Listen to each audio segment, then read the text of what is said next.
সকল ক্রাফট ও আর্ট প্রেমীদের জানাই দি ক্রাফট লাভার ইউটিউব চ্যানেলে অনেক অনেক স্বাগত। আজকের এই এমব্রয়ডারি জুয়েলারিটি বানানোর জন্য 3 সেমি ব্যাসার্ধের একটি বৃত্তর মাঝে 3টি ছোট সাইজের বৃত্ত এঁকে নিয়েছি। পেন্সিল দিয়ে আঁকবে, আমি তোমাদের বোঝানোর জন্য একটু কালার দিয়ে বোঝালাম। এরপরে দেখো বৃত্তগুলির মাঝে যে 5টা দাগ টেনেছিলাম সেই দুটো দাগের মাঝে একটি পিন এইভাবে গেঁথে দেবে। তারপরে দেখো একটি দাগ দিয়ে সুতোটাকে বের করে সুতোটাকে পিনের সাইড দিয়ে ঘুরিয়ে অন্য একটি দাগ দিয়ে আবার সুতোটাকে বের করে আনবে।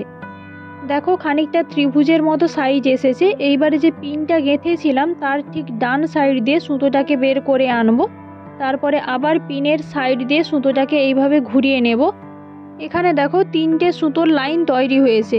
এবারে সূচটাকে যখন ডান দিক থেকে আনবো তখন যে মাঝের যে সুতোর লাইনটা আছে তার ঠিক ওপর দিয়ে আসবে আর বাকি দুটো লাইনের নিচ দিয়ে আসবে।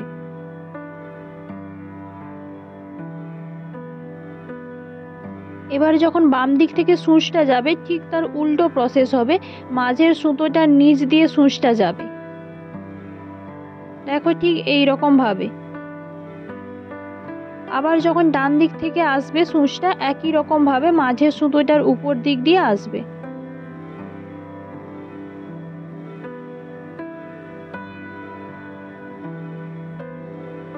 একই রকম ভাবে পুরো পাপড়িটা কমপ্লিট করব।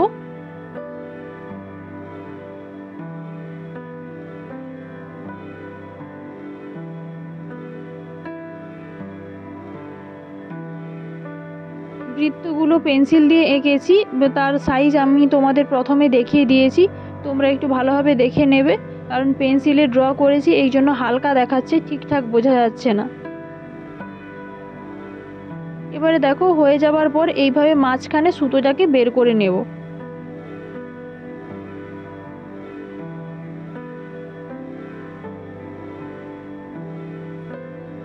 ঠিক একই রকম ভাবে অন্য দুটো দাগের মাঝেও পিনটাকে গেঁথে নিয়েছি। তারপরে একই রকম ভাবে সুতো দিয়ে সেলাই করে নেব।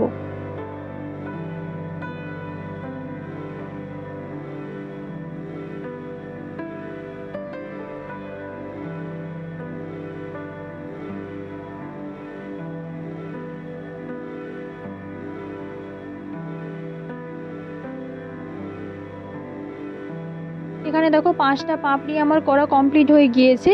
এবারে দুটো পাপড়ির মাঝখানে পিনটাকে দেখো এই রকম পজিশনে গেঁথে দিয়েছি।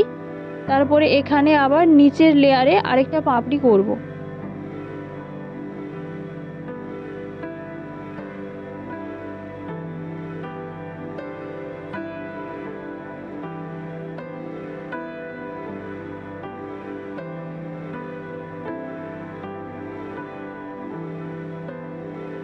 একই রকম ভাবে দেখো আবারও দুটো পাপড়ির মাঝে পিনটাকে গেঁথে নিয়েছি এবং প্রথমের যে পাপড়িটার শেষ প্রান্ত ছিল সেখান থেকে সুতোটাকে বের করে নিয়েছি এবং ওপরের পাপড়িটার দেখো মাঝখানে এইভাবে সুতোটাকে বের করে নেব। এইভাবে নিচের লেয়ারের পাপড়িগুলিও করে নিয়েছি। এবারে দেখো ফুলের ভেতরটা ফ্রেঞ্চ নাট সেলাই দিয়ে ভরাট করব। তার জন্য দেখো প্রথমে সুতোটাকে বের করে নিয়েছি, তারপরে সুতোটাকে বাম হাতে এভাবে টাইট করে ধরবে, তারপরে সুতোটার গায়ে সূচটাকে এইভাবে দুবার ঘুরিয়ে নেবে। তারপরে যেখান থেকে সুতোটা বের করেছিলে ঠিক তার পাশেই সূচটাকে আবার গেঁথে সুতোটা নিচ দিয়ে বের করে নেবে। দেখো আবারও একবার করে দেখাচ্ছি সেলাইটা। তোমাদের যদি কোনো সেলাই বোঝার অসুবিধা থাকে তাহলে ওপরে আমি নামটা দিয়ে রেখেছি, তোমরা আলাদাভাবে গিয়ে সার্চ করে দেখতে পারো।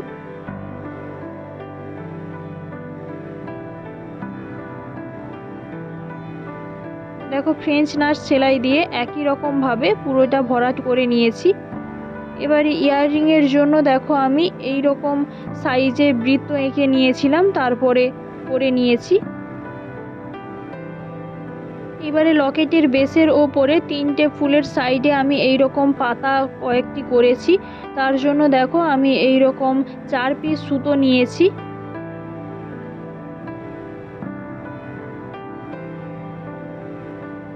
এইবারে যে পাতার যে ডালগুলো রয়েছে তাতে আমি ব্যাক সেলাই দিয়েছি। এই সেলাইটা করার জন্য দেখো প্রথমে আমি সুতোটাকে একটু সামনের দিকে বের করেছি, তারপরে একটু পিছিয়ে সুতোটাকে আবার নিচের দিক দিয়ে বের করলাম। আবারও পরের স্টেপটা করার জন্য একটু সামনের দিকে সুতোটাকে বের করে আবার একটু পিছিয়ে এসে সুতোটাকে নিচ দিয়ে বের করলাম। পিছিয়ে পিছিয়ে আসা হয় বলে এর নাম ব্যাক সেলাই হয়েছে। একই রকমভাবে সমস্ত লাইনগুলো করে নেব।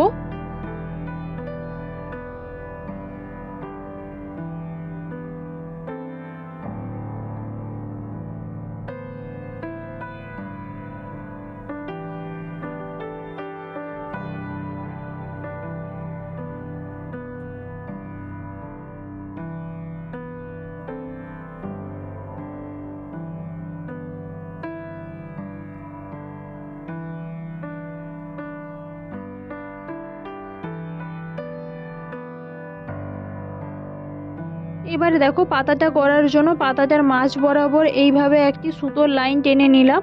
এই রকম পজিশানে সুতোটাকে বের করে নিচের দিকে ঠিক মাঝখানে, পাতার মাঝখানে সূচটাকে গেঁথে নেব।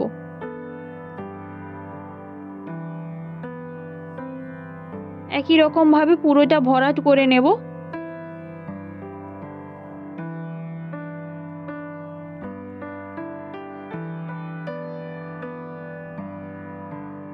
এখানে আমি পাতাটাতে দুটো ডিফারেন্ট সবুজ কালার ব্যবহার করেছি। তোমরা চাইলে যে কোনো একটা কালার ব্যবহার করতে পারো বা দুটোর জায়গায় তিনটে কালারও ব্যবহার করতে পারো।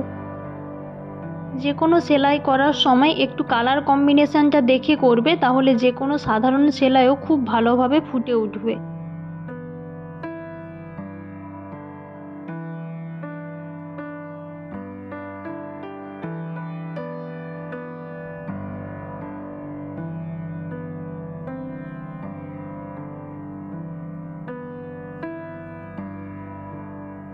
এবারে দেখো এক্সট্রা একটু কাপড় রেখে পিসগুলি কেটে নিয়েছি। এখানে আমি বেসের জন্য কাটবোর্ড ব্যবহার করছি। কাটবোর্ডের সাইজগুলি তোমাদের দেখিয়ে দিয়েছি। এবারে কাটবোর্ডের বেসের ওপরে ফেব্রিক গ্লু অ্যাপ্লাই করে এক এক করে কাপড়ের টুকরোগুলো লাগিয়ে নিচ্ছি।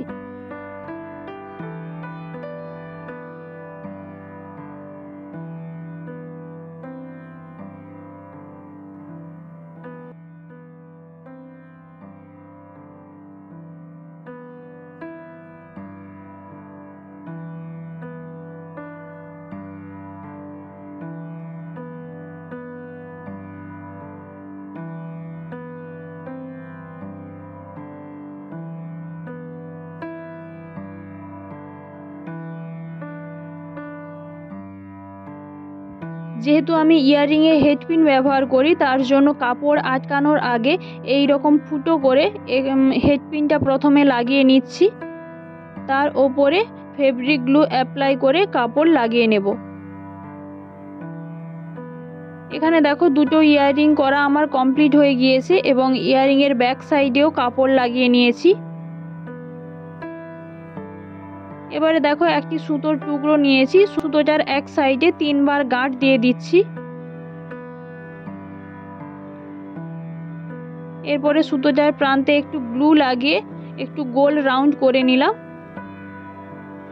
তারপরে এখানে দেখো দুটো পার্ল গেঁথে নিচ্ছি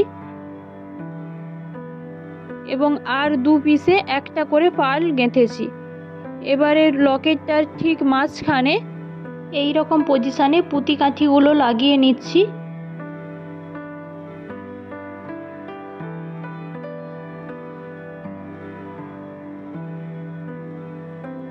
তারপরে ব্যাক সাইডে পুরোটাতে ফেব্রিক গ্লু লাগিয়ে নিয়ে কাপড় লাগিয়ে নিচ্ছি। যদি তোমাদের এই ভিডিওটি ভালো লেগে থাকে তাহলে প্লিজ লাইক করো এবং তোমাদের মতো গয়না প্রেমীদের সাথে শেয়ার করো। এবারে দেখো ওপরের দিকে জাম্প রিংয়ের সাহায্যে পার্ল চেন অ্যাড করে নিচ্ছি। তোমরা এর পরিবর্তে টুইস্টেড রোপও ব্যবহার করতে পারো। ধন্যবাদ ভিডিওটি দেখার জন্য।